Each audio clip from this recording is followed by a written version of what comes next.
नमस्कार। नागपुर शहर के विख्यात साहित्यकार, कवि, नाटककार, क्रिकेट कमेंटेटर, अभिनेता, इनका एक्सक्लूसिव इंटरव्यू हमारे प्रतिनिधि कृष्णा यादव ने लिया है। सुन लीजिए उनके संघर्ष की कहानी और साथ साथ उनकी कविताएं, धुआंधार कमेंट्री और उनका बेहतरीन अभिनय देखिए उनके सोलो एक्ट में। हरडे साहब, आप ये बताइए कि आप साहित्यकार है, कवि है, नाटककार है, कमेंटेटर है, तो इस लाइन में आना कैसा हुआ आपका? आना इसलिए हुआ, मैं बचपन से ड्रामा में काम करता था, शेफाली यूनिट के अंदर, और नाट्य शिविर अरेंज करता था। चित्रंजन कोल्हटकर, प्रभाकर आम्बोने जी है, पुरुषोत्तम जो दारेवकर जी लड़के, रंजन दारेवकर जी, उनके साथ काम करते करते मधु जोशी जो कि नाटककार, रमेश अंबईकर के साथ काम किया, किशोर कुलकर्णी के साथ काम किया। तो बचपन से शौक था मुझे। तो अब एक्चुअली नौकरी की वजह से थोड़ा सा 10-15 साल जो गैप हुआ है, बाहर गाँव की सर्विस थी, इसी वजह से मैं थिएटर छूट गया था।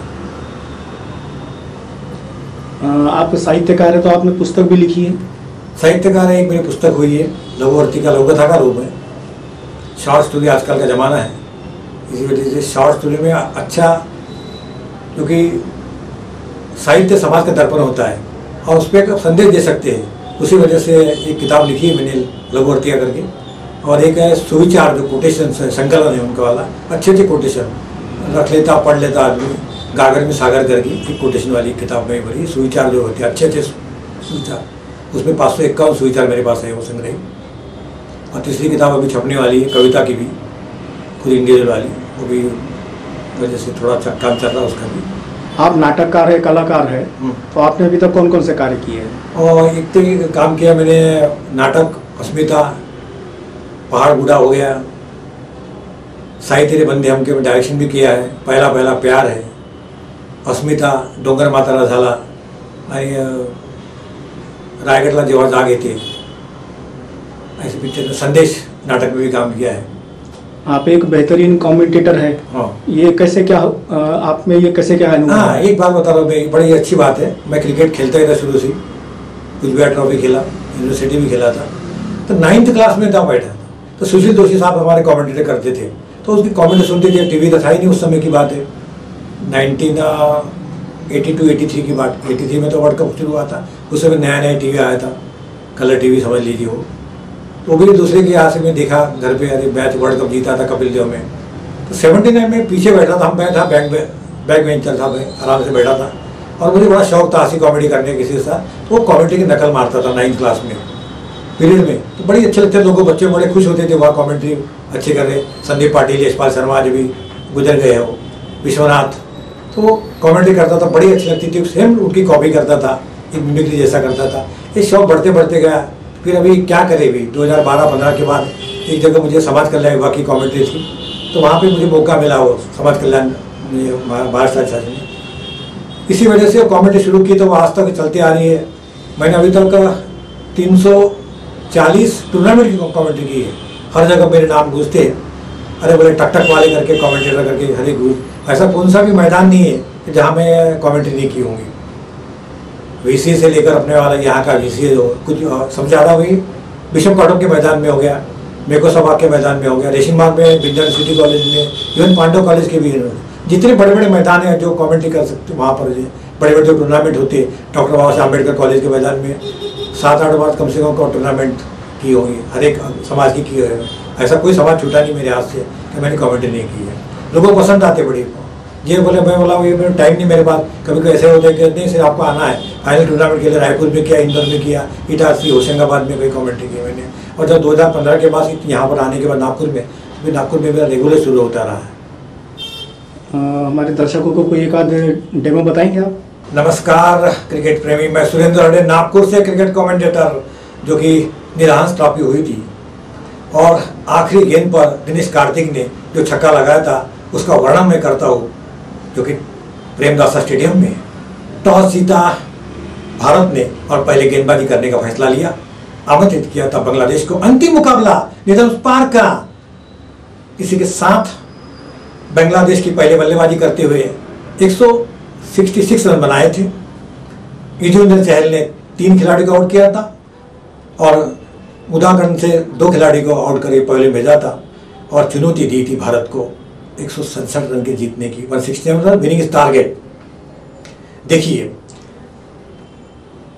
6 खिलाड़ी आउट हो चुके थे, गंभीर परिस्थिति थी।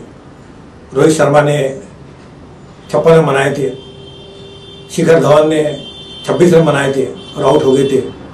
और एक ऐसा लग रहा था होते होते 2020 का टूर्नामेंट निदान का फाइनल का, जो कि 34 रन चाहिए थे। स्ट्राइक पर थे हमारे दिनेश कार्तिक जी और उस ओवर में जो कि 19वां ओवर चल रहा था उसमें उन्होंने 22 रन मारे थे और बचे थे 12 रन। 6 गेंदों में 22 रन बनाए थे। नॉन स्ट्राइक पर थे हमारे विजय शंकर जी। काफी तनाव, सारा देश देख रहा, टक टक टक टक टक टक टक टक टक टक क्या होगा। 6 गेंदों में 12 रन की दरकार। गेंद हाथ में दी सौम्य सरकार की, जो कि पार्ट टाइम बॉलर थे। अंतिम मुकाबला, अंतिम ट्रॉफी उठाना है, देखना है क्या होता है क्या नहीं है। सब लोग शांत बैठे हुए हैं, पूरा स्टेडियम सन्नाटा छा हुआ है, क्या होता क्या नहीं है। और इसी के साथ सौम्य सरकार के हाथ में गेंद थमाई। कप्तान शकीब अल हसन ने अपने बॉलिंग मार्क पर जाते हुए विजय शंकर, नॉन स्ट्राइक पर दिनेश कार्तिक। सौम्य सरकार की पहली गेंद, ओह वाइट कर करार दिखा, 1 रन आता। अब केवल 6 गेंदों में 11 रन की दरकार। इसके साथ फिर से अपनी गेंद को डालने के लिए तैयार, 1 रन मिल चुका है।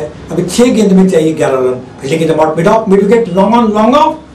काफी थर्ड मैन की तरह भी खिलाड़ी तैनात, थोड़ा सा पीछे हटके उसको डीप मिड ऑन पे लेके आए हैं शकीब अल हसन खां। इसी तरह तुरंत दूसरी गेंद, ओह माय गॉड, डॉट गेंद। सब लोग कोच ने विजय शंकर को क्या कर रहा है, कम से कम स्ट्राइक देना चाहिए दिनेश कार्तिक को। सब लोग परेशान। अब 5 गेंदों में 11 रन की दरकार। इसके साथ दूसरी गेंद डालने के लिए तैयार है सौम्य सरकार। बॉलिंग मार्क पर जाते हुए दौड़ना शुरू किया अंपायर के बगल से और एक मिड ऑन के स्थान पर खेल दिया गेंद के साथ 1 रन पहुंच गए। इसी के साथ दूसरा लेना चाहते थे, मना कर दिया दिनेश कार्तिक के पास। स्ट्राइक इसी के साथ। और इसी के साथ अब चाहिए 4 गेंदों में 10 रन की दरकार इस मुकाबले को जीतने के लिए। दिनेश कार्तिक स्ट्राइक पर। दिनेश कार्तिक की तरफ बहुत बड़ी उम्मीद, क्योंकि उन्होंने पिछले ही ओवर में 6 गेंदों में अपनी टीम के लिए 22 रन जुटाए थे और इतना क्लोज मैच लाया था। इसी के साथ फिर से गेंद डालने के लिए तैयार दिनेश कार्तिक को। दिनेश कार्तिक को हल्के हाथ से खेला, वहां पर गेंद डीप फाइन लेग की तरफ 1 रन के साथ फिर से। अब गेंद चाहिए 3 गेंदों में 9 रन की दरकार। इसी के साथ अब स्ट्राइक पर है विजय शंकर। विजय शंकर के साथ गेंद को लिए निकल गए हाथ से गेंद को। इसी के साथ 4 रन के लिए मौका था, उसकी गेंद को सीमा रेखा की तरफ पहुंचा दिया गेंद को। अब चाहिए गेंद 2 गेंदों में 5 रन की दरकार। फिर से स्ट्राइक पर विजय शंकर। विजय शंकर गेंद को शानदार तरीके से लॉन्ग ऑफ मार दिया है और क्या हाथ देखना है और से गेंद टपक गई। इसी के साथ मेहंदी हसन ने शानदार खेल दिया। ओह माय गॉड, इसी के साथ 5 रन चाहिए। अभी एक गेंद में नॉन स्ट्राइक पर आए वाशिंगटन सुंदर और गेंद आखिरी गेंद 5 रन की दरकार। इसी के साथ और इसी के साथ सब टेंस में पानी पी रहे सौम्य सरकार, क्योंकि जरूरत है। अब क्या करेंगे, स्ट्राइक पर दिनेश कार्तिक, दिनेश सुरेशा, सब टेंस में, सब शांत वातावरण। ओ क्या होगा। सौम्य सरकार की आखिरी गेंद, right arm over the wicket, गेंद को उठा दिया शानदार गेंद के साथ और भारत जीत गया।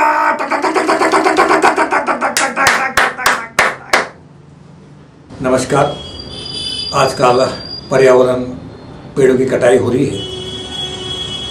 पर्यावरण बचाओ। आपको देखा होगा कोविड-19 में ऑक्सीजन की कितनी किल्लत हुई थी और आर्टिफिशियल ऑक्सीजन लाना पड़ा। ये किस लिए हुआ? पेड़ कटाई से। इसका मानवीय दुश्मन हुआ। पर्यावरण की रक्षा करो। अब इसी कारण दैनिक भास्कर ने काफ़ी पेड़ पौधे लगाए हैं और महामहिम राज्यपाल जी बनवारीलाल पुरोहित जी और महाराष्ट्र के राज्यपाल कोश्यारी साहब का भी पिछले संडे को प्रोग्राम हुआ था पौधारोपण का ब्रेकनाग रोड पर। उसी इसमें मैं लोगों को जागरूकता करने के ऊपर मेरी प्रस्तुत है रचना वृक्ष। एक नन्हा सा पौधा जिसमें लगते थे प्यार के फूल, जिसमें लगते थे प्यार के फूल, ममता के पत्ते, बाहों की टहनी। जो भी देखता थोड़ा सा रुकता, सहलता, जैसा माँ अपने बेटे को सहलाती, जैसा माँ अपने बेटे को सहलाती। हरा भरा सा था, माँ के आंचल में रहते थे। पेड़ पौधे के बिना मानव अधूरा है, पेड़ पौधे के बिना मानव अधूरा है। पेड़ राहगीरों को थकान मिटाता है, पेड़ राहगीरों को थकान मिटाती है। पक्षी का पेड़ पे जागना, कोयल की कुकू, पेड़ हमें देते ऑक्सीजन, पेड़ हमें देते ऑक्सीजन। उसके बदले देते कुछ नहीं। नीम का पेड़ हो या बरगद का पेड़ हो, ऑक्सीजन देते नहीं, लगते फल न फूल।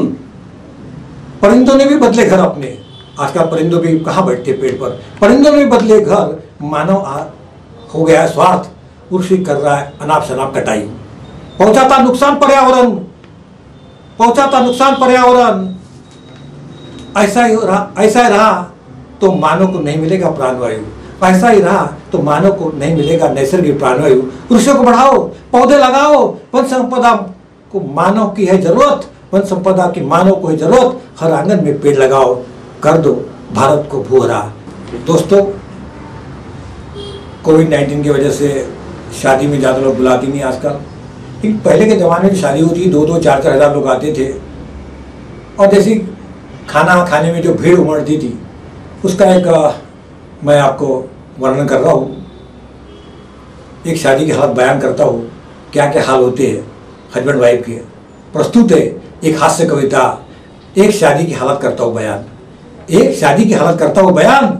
इस शादी में गया था मैं बनकर एक मेहमान, इस शादी में गया था मैं बनकर एक मेहमान। एक व्यक्ति हाथ में प्लेट लिए इधर उधर चक्कर लगा रहा था, एक व्यक्ति हाथ में प्लेट लिए इधर उधर चक्कर लगा रहा था। खाना लेना तो दूर, उसे देख भी नहीं पा रहा था, खाना लेना तो दूर, उसे देख भी नहीं पा रहा था। दूसरी अपनी प्लेट में चावल की तस्तरी झाड़ लाया था, दूसरा व्यक्ति अपनी प्लेट में चावल की तस्तरी झाड़ लाया था, उससे ज्यादा तो अपना कुर्ता फाड़ लाया था, उससे ज्यादा तो अपना कुर्ता फाड़ लाया था। तीसरी एक महिला थी, ताड़ की वृक्ष से तनी थी, उसकी आधी साड़ी तो पनीर की सब्जी से सनी थी, उसे वो बार बार धो रही थी, क्योंकि पड़ोसी की पहन कर आई थी इसलिए रो रही थी, पड़ोसी की पहन कर आई थी इसलिए रो रही थी। चौथा बेचारा गरीब था, इसलिए कपड़े उतार कर पहले से तैयार था। चौथा बेचारा गरीब था, लाचार था, इसलिए कपड़े उतार कर पहले से तैयार था। पांचवा अकेली सारे झटके झेल रहा था, इसलिए तोंद पेल रहा था, इसलिए अपनी तोंद पेल रहा था। छठा कल्पना भी खा रहा था, प्लेट दूसरे की देख अपना मुंह चला रहा था, प्लेट दूसरे की देख अपना मुंह चला रहा था। सामने का तो मालिक ही रब था, सातवें का तो मालिक ही रब था। प्लेट हाथ में थी पर खाना गायब था, आठवां इन हरकतों से बहुत ज्यादा परेशान था, इसलिए अपने बीवी बच्चों के पास उनके प्लेट पर ज्यादा ध्यान था। नौवां अजीब हरकतें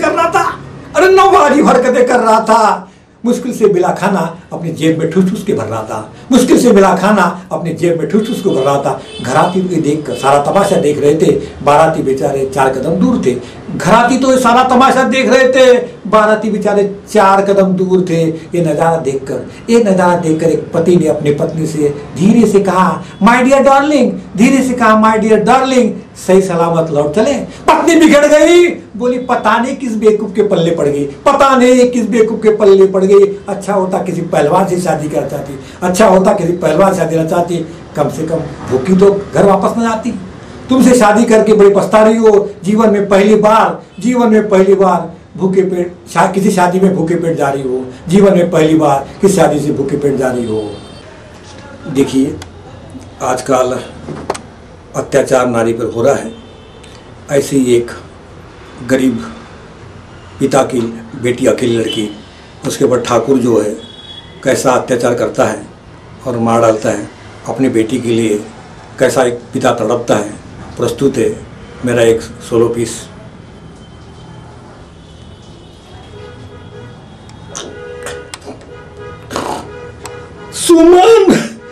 सुमन कहाँ गई तू? सुमन कहाँ गई रे मेरी बेटी? अब मैं कैसा जीऊंगा सुमन तेरे सिवा? अरे शंकर, तूने देखा क्या मेरे बेटे को? बता बेटा शंकर, तू कैसा जीव हो गया मैं शंकर, बता दे। ठाकुर की हवेली बता रही थी अपनी सहेली को मिलने, मेरी सुमन कहाँ गई रे मेरे सुमन, कहाँ गई रे मेरे सुमन। अब किसको देखो, अब जीवों का कैसा, अब कैसा होगा मेरी सुमन। ठाकुर ने मार डाला मेरी बेटी को, मेरी बेटी को।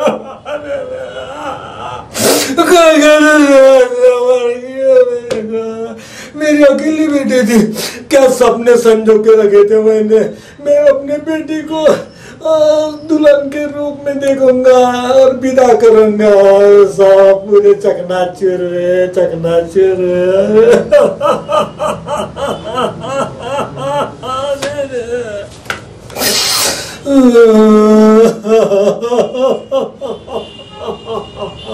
साले ठाकुर तेरा कभी बना दूंगा, साले तू थोड़ा तड़प के मरेगा,